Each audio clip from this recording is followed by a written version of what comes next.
We're going to take a look at 5 option plays from the Ravens win over the Saints in Week 9. A really unique, a couple of the variations they're using. This first one is not. This is our base option type play that they've been showing for 2-3 years.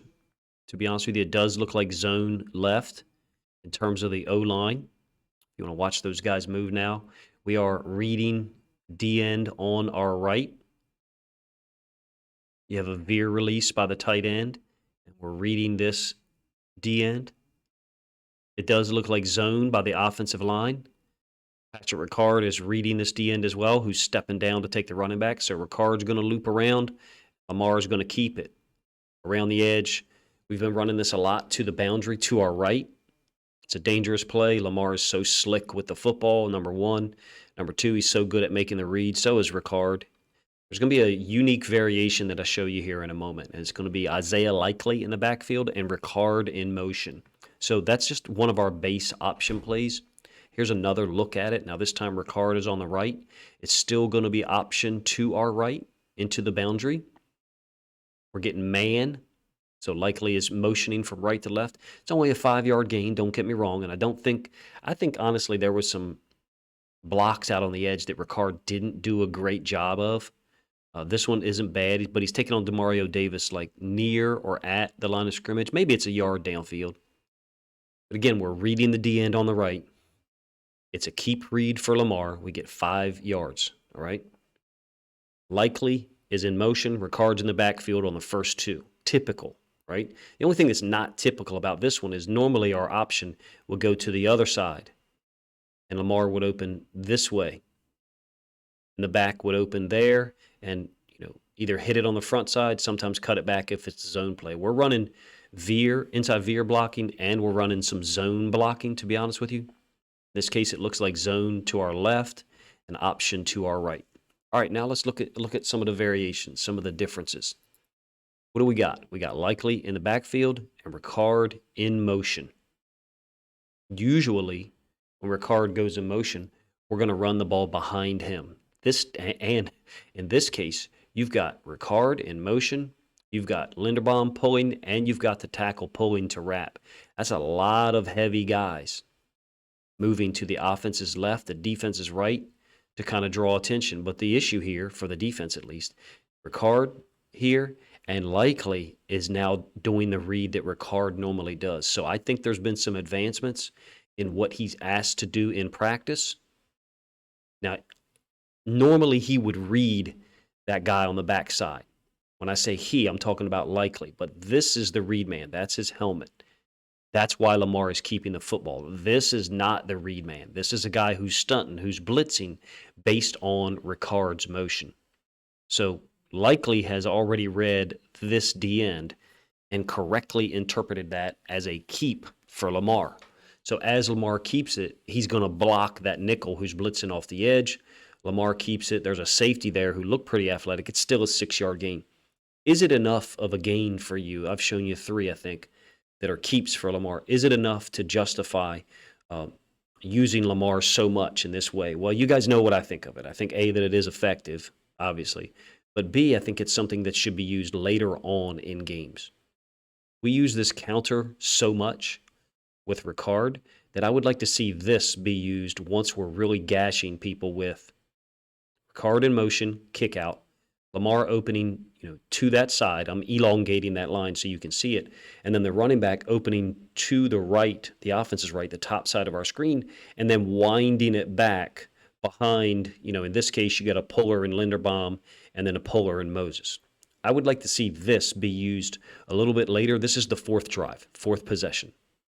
So I'm not a fan of us using this early, more so than late.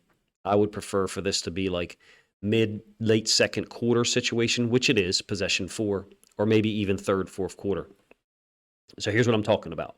This is the 7th drive.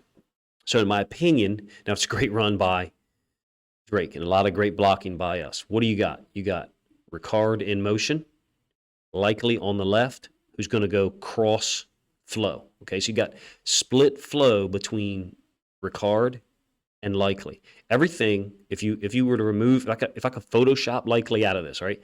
Everything looks like our typical counterplay. You got a puller, you got a second puller, you got a kick out block by Ricard, Lamar opening that way. If you're wondering why I draw it like that, that's him stepping off the midline. That's him getting out of the way. Look where his left foot is. His left foot is on the inside of the right hash. Now look where his feet are.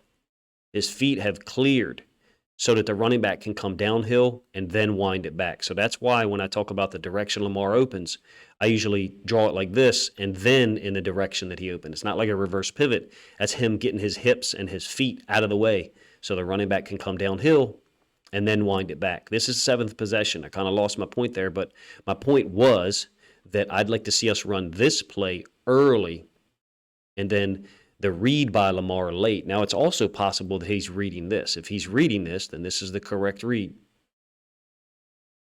If he's reading this D end, what did that D end not do? He did not run down the line of scrimmage violently to go tackle the running back. Additionally, I think Isaiah Likely is reading that as well. What's Likely do? He veers outside. Now, Likely read to me, if Likely is reading this, Likely's reading this as a keep by Lamar. But really, to be honest with you, with the intended direction of the play being the bottom side of our screen, the left side of the offense, it's not like there's anything Likely can do once he gets here to go underneath of this D end. Hopefully what I'm saying and the way I'm explaining it makes sense. Lamar's reading this as a give, which is the correct read. Likely's reaction to this looks like he's reading this as a keep. I don't think that he is. I think there's just nothing else for him to do. It's probably predetermined for Likely to veer outside of that D end who's the read man no matter what. Hopefully that makes sense. 18-yard gain by Drake. Last play, I believe, again, drive number 7. And this is one of the things that the Ravens are they're wrecking people with. We didn't use a lot against the Saints. QB counter read for 17 is the one where he kind of pushes Moses down. Yes, the possibility exists that this play gets blown up a little bit. Yes, it does. Because Moses isn't getting there, and they're doing this. I don't want to digress. We used to call this stone.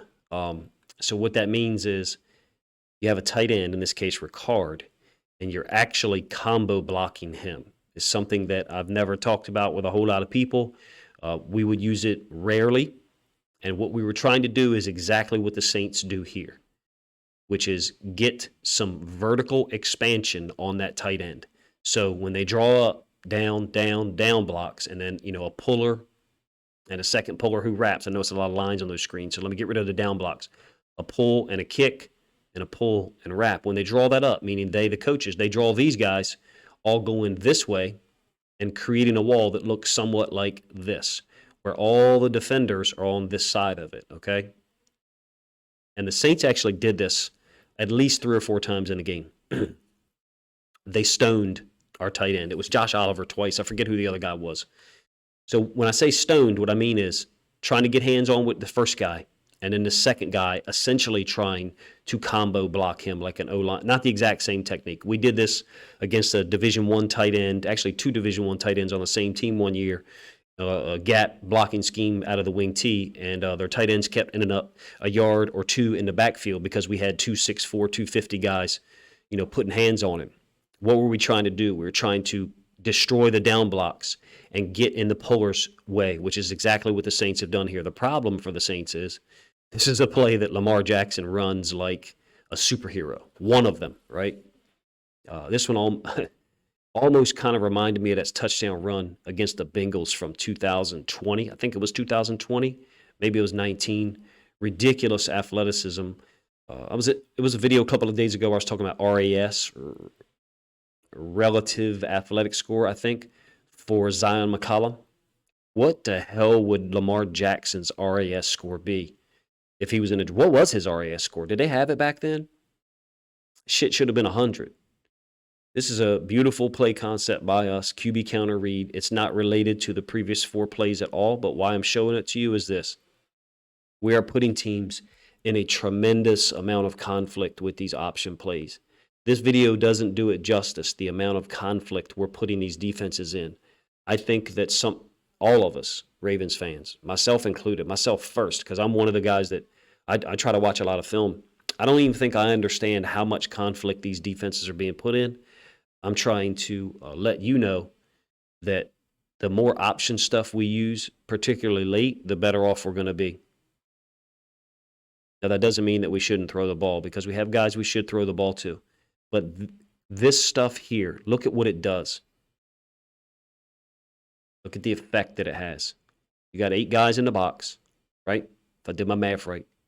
6 of them are on the line of scrimmage, and the Saints have shown their hand. This is what is going to be used against the Ravens from here on out when we go with our twin slot. When we go with our twin slot, meaning twins, slot. If a team is serious about stopping the run, and it's 3rd and 1 right now, this is what they're going to do. Because they, the Saints, have shown a way to get some vertical expansion on that edge. They've shown a way to get vertical expansion there. What's the problem for them? Isaiah Likely is being used more as a blocker now. It would not surprise me for us to see Isaiah Likely line up with his feet about right here, and for him to do what Andrews used to do, which is step down, touch the D end, and then go up to block whoever's guarding him. And for instead of us to run QB counter read over here to Ricard, for us to now start running QB power read away from Ricard. We generally run QB power read to Ricard's side guys or Mark Andrews. I think it looks like Isaiah, and this is the reason why I'm showing you this, it looks like Isaiah Likely is being asked to do more reads like here, even though I suspect on this play it's maybe predetermined that he's going to loop outside this D end, all right? And I also think that it's possible that in practice, one day we're going to see, maybe even the next time we run QB power read, we're going to run it away from Ricard. This is not QB power read. This is QB counter read, okay? But QB power read, and some people call it inverted veer, that's fine too, is run away from the side of the back. So it would be run to our right, the top side of the screen, in terms of the back's path. The back's path is also here on QB counter read, but where's Lamar's path? Lamar's path is now the opposite direction. In my opinion, Isaiah Likely, if he develops as a blocker who can do what Ricard does, and it looks like to me he's being taught and trained to do those things, then we're going to become unstoppable with all this option stuff. We really are, especially these plays, QB counter read and QB option read. If you don't think that I explained it well enough, let me know in the comment section. That's fine. I'll dedicate another video to it. It, to me, looks like Isaiah Likely, at the same time that he is showing tremendous progress and dangerous ability as a receiver, which I think he has, at the same time that that's happening, it looks to me like he's being incorporated in the option run reads that Ricard does and that Nick Boyle used to do before the injury. And if that is true, if Isaiah Likely can give us even 70% of what Ricard can, it is going to make the option game for this team damn near unstoppable. Let me know what you think of my thoughts in the comment section, what you think of the plays I broke down. I know I only did 5 plays here in about 13 or 14 minutes.